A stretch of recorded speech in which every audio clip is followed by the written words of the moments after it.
আপনি যদি আপনার ব্যবহার ও আচরণে, কথাবার্তা ও উচ্চারণে সবাইকে অনুভব করাতে সক্ষম হন যে সে আপনার সবচেয়ে প্রিয় মানুষ, তাহলে আপনি সর্বোত্তম আচরণ দক্ষতার অধিকারী।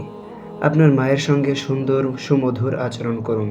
গভীর ভালোবাসায় তাকে সুক্ত করুন। সুকোমল ভাষায় তার সঙ্গে কথা বলুন। তিনি যেন মনে করেন এরকম ভালোবাসাপূর্ণ আচরণ আর কারো সঙ্গে আপনি করেন না। এমন ভালো আর কাউকে বাসেন না। একই আচরণ করুন বাবার সঙ্গে, স্ত্রী সন্তানদের সঙ্গে, বন্ধু-বান্ধব সহ সবার সঙ্গে। এমনকি যাদের সঙ্গে জীবনে মাত্র একবার দেখা হচ্ছে, যেমন কোনো দোকানদার কিংবা পেট্রোল পাম্পের কর্মচারী, তাদের সঙ্গেও। আপনি যদি প্রত্যেককে অনুভব করাতে পারেন যে সে আপনার সবচেয়ে প্রিয় মানুষ, তাহলে তারাই ভাববে আপনি তাদের সবচেয়ে প্রিয় মানুষ।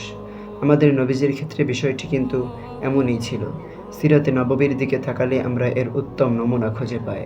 রাসূল আরবি সাল্লাল্লাহু আলাইহি ওয়াসাল্লাম সবার সঙ্গে সুন্দর ব্যবহার করতেন, হাসি মুখে কথা বলতেন, এমন আচরণ করতেন যে সবাই মনে করত আমি নবীজির সবচেয়ে প্রিয় মানুষ। ফলে প্রত্যেকেই নবীজিকে সর্বাধিক ভালোবাসত। আমর বিন আস রাদিয়াল্লাহু তাআলা আনহু ছিলেন আরবের গুণীজনদের একজন। জ্ঞানে, গুণে, মেধা ও প্রতিভায় তার সমকক্ষ কেউ ছিল না। গোটা আরবে 4 জন ব্যক্তিকে শ্রেষ্ঠ জ্ঞানী হিসেবে বিবেচনা করা হতো। আমর রাদিয়াল্লাহু তাআলা আনহু ছিলেন তাদের অন্যতম। তিনি নিজ গোত্রের সর্দার ছিলেন। ইসলাম গ্রহণের পর তিনি লক্ষ্য করলেন, পথে সাক্ষাৎ হলে আল্লাহর রাসূল তার দিকে তাকিয়ে মুচকি হাসেন। মজলিসে উপস্থিত হলে নবীজি তার আগমনে আনন্দ প্রকাশ করেন। সব সময় হাসি মুখে তার সঙ্গে কথা বলেন এবং তার সবচেয়ে পছন্দনীয় নামে তাকে ডাকেন। এমন আচরণ দেখে আমর রাদিয়াল্লাহু তাআলা আনহুর মনে হলো, হয়তো নবীজির সবচেয়ে প্রিয় মানুষ হচ্ছে আমি। এ বিষয়ে নিশ্চিত হতে একদিন তিনি নবীজিকে প্রশ্ন করলেন, ইয়া রাসূলুল্লাহ, আপনার সবচেয়ে প্রিয় মানুষ কে? নবীজি বললেন, আয়েশা। আমর রাদিয়াল্লাহু তাআলা আনহু বললেন, না, আসলে আমি জানতে চাচ্ছি পুরুষদের মাঝে আপনার সবচেয়ে প্রিয় ব্যক্তি কে? আমি আপনার পরিবার সম্বন্ধে প্রশ্ন করছি না।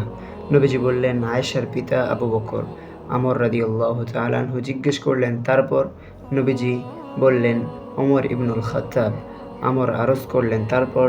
নবীজি এবার ইসলাম গ্রহণ ও দ্বীনের জন্য কষ্ট বরণের ক্ষেত্রে অগ্রবর্তিতা হিসেবে একজন করে নাম বলতে লাগলেন, অমুক, তারপর অমুক, তারপর অমুক। আমর রাদিয়াল্লাহু তাআলা আনহু বললেন, আমার নাম সবার শেষে বলেন কিনা এই ভয়ে আমি আর প্রশ্ন না করে চুপ হয়ে গেলাম। লক্ষ্য করে দেখুন, নবীজি সাল্লাল্লাহু আলাইহি ওয়াসাল্লাম কেমন চারিত্রিক মাধুর্যতার মাধ্যমে আমর রাদিয়াল্লাহু তাআলা আনহুর মন জয় করে নিয়েছিলেন, তাকে নিজের আপন বানিয়ে নিয়েছিলেন। নবীজি এভাবেই প্রত্যেককে তার স্তর অনুযায়ী মর্যাদা দিতেন, বরং তার প্রতি নিজের ভালোবাসা প্রকাশ করার জন্য প্রয়োজনে আপন কাজ ছেড়ে দিয়ে তার কথা শুনতেন।